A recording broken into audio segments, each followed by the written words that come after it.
बुद्ध के जीवन में उल्लेख है। किसा गौतमी नाम की एक सुंदरी युवती का इकलौता बेटा मर गया। उसे बहुत चाहती थी, वही उसका सब कुछ था।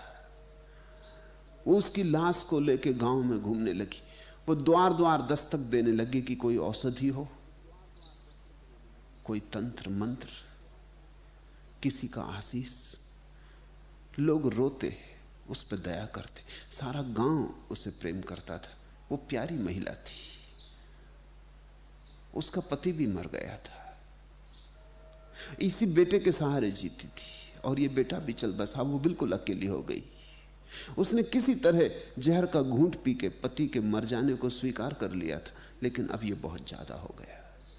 अब उसका आखिरी सहारा भी गया, उसका आखिरी भविष्य भी छिन गया। अब सब तरफ अंधेरा था। किसी ने उसको कहा कि पागल, हमारे द्वारों पर दस्तक देने से क्या होगा, हम खुद दुखी हैं। तू ऐसा कर, बुद्ध आए हुए, तू उनके पास जा। बुद्ध गांव के बाहर ठहरे, शायद उन महात्मा की आशीष से कुछ हो जाए। तो वो अपने बेटे की लाश को लेके गई, बुद्ध के चरणों में लाश रख दी और कहा, आप आए हैं, ये देखें, मैं भी जवान हूं, मेरा पति चला गया, ये मेरा बेटा भी गया, आप कुछ करें, मेरे दुख को देखें। और वो जार जार रो रही है। बुद्ध ने कहा, ठहर, कुछ करूंगा, कुछ करना ही पड़ेगा। उसकी हिम्मत लौट आई, उसके आंसू सूख गए। उसने कहा, कितनी देर लगेगी? बुद्ध ने कहा, थोड़ी ही देर लगेगी। तेरे गांव में तू जा, किसी भी घर से 4 दाने चावल के मांग ला, लेकिन ऐसे घर से मांगना जहां कोई मौत कभी घटित न हुई हो। वो भागी। वो तो भूल ही गई कि ये क्या बात बुद्ध ने कही है, ये कहीं होने वाली है। लेकिन जब आदमी अपने दुख में डूबा होता तो कौन गणित लगाता, शायद कोई घर हो जहां मौत कभी ना हुई हो। और जब बुद्ध कहते हैं तो जरूर कोई घर होगा। वो घर घर द्वार द्वार मांगने लगी कि 4 दाने गेहूं के मुझे दे दो। लोग बोरियां खोल दी। उन्होंने कहा, पूरी बोरी की बोरी ले जा, हम सारा खलिहान तेरे घर पर उंडेल दें, लेकिन क्षमा कर, हमारे दाने काम ना आएंगे।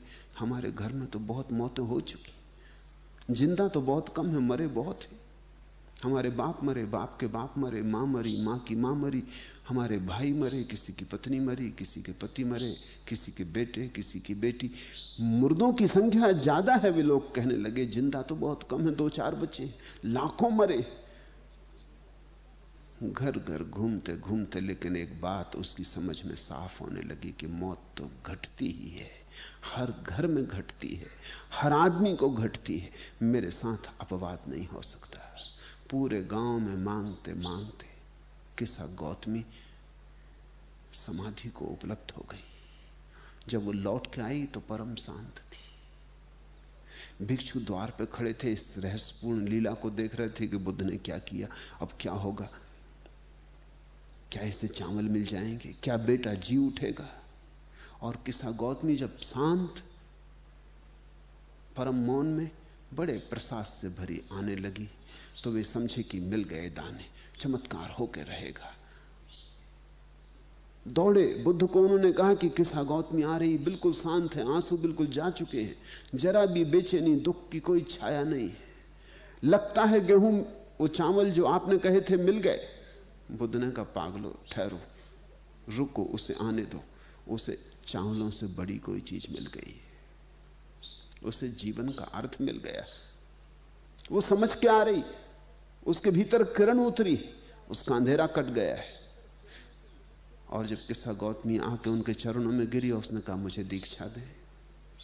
और उसने आंख भी उठा के न देखी उस बेटे की लाश की तरफ। उसने लोगों से कहा, ले जाओ, मरघट पे जला दो। क्योंकि एक बात साफ हो गई कि हाँ, मौत तो घटती ही है, सभी की घटती, देर अबेर, अभी कभी, इससे क्या फर्क पड़ता है। आज की कल, 2 दिन पहले की 2 दिन बाद, मौत तो यहां सुनिश्चित है। जो सुनिश्चित है उससे लड़ना व्यर्थ है। मैंने मौत को स्वीकार कर लिया, और मौत को स्वीकार करते ही मेरे भीतर एक ऐसी किरण उतरी है जो अमृत की है, जिसकी कोई मृत्यु नहीं होगी। ऐसा जीवन का विरोधाभास से भरा हुआ स्वर्ण नियम। तुम सुरक्षा खोजो, तुम असुरक्षित होते जाओगे। तुम प्रेम खोजो और तुम विश्वास से भरते जाओगे। फिर क्या करें? मैं कहता हूं असुरक्षा है, जीवन का सत्य है। सत्य को झुटलाया नहीं जा सकता। तुम्हारी वांछाओं से थोड़ी सत्य चलता है। जैसा है वैसा रहेगा। तुम लाख कहो कि ये वृक्ष के पत्ते पीले हो जाएं, हरे ना हो, सफेद हो जाएं, काले हो जाएं, कौन सुनने वाला है? ये वृक्ष के पत्ते हरे, तुम ये सारे पत्ते काट डालो, फिर नए पत्ते निकलेंगे, फिर हरे निकलेंगे, क्योंकि वृक्ष के पत्ते तुम्हारी आकांक्षाओं से संचालित नहीं होते। वृक्ष के पत्ते किसी महान नियम को मानकर चलते, जहां से वे सदा हरे निकलते। जो पैदा हुआ वह मरेगा, जो जवान है